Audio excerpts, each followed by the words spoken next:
The country I was given to do an informational report on is Russia. The information I'm going to discuss in this presentation could help someone who is traveling over there to do business. I will summarize in this presentation the safety considerations, meeting etiquette, negotiations, and the social aspects of business. Starting off, if you are planning to travel outside of the country, you are going to need to obtain a passport 6 months in advance. Russia requires for tourists to get a tourist visa while you are there, and you are supposed to get the visa before you arrive. You will not need any vaccinations before you go. Moving on to the safety tips, it is advised to not use unmarked taxis. Passengers have been victims of robbery, kidnapping, extortion, and theft. Also, be cautious when walking around the city, for drivers are known to fail to yield to pedestrians. Going on to meeting etiquette.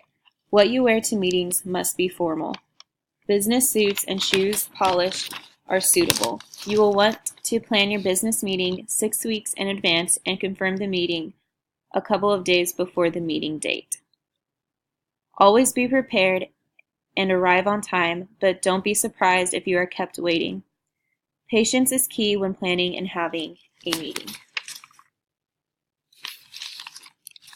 When you greet one another, you shake hands, but do not shake hands by a doorway, for they consider this bad luck. During the meeting, Russians will try to get to know you not only on a business level, but a social one as well.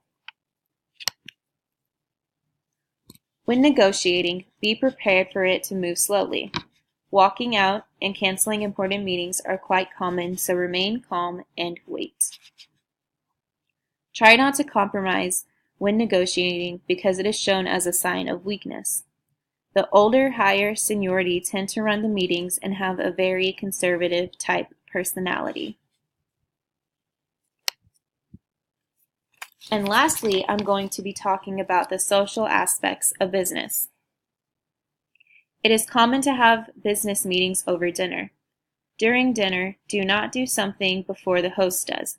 For example, beginning to eat or getting up from the dinner table. Gifts are accepted and appropriate.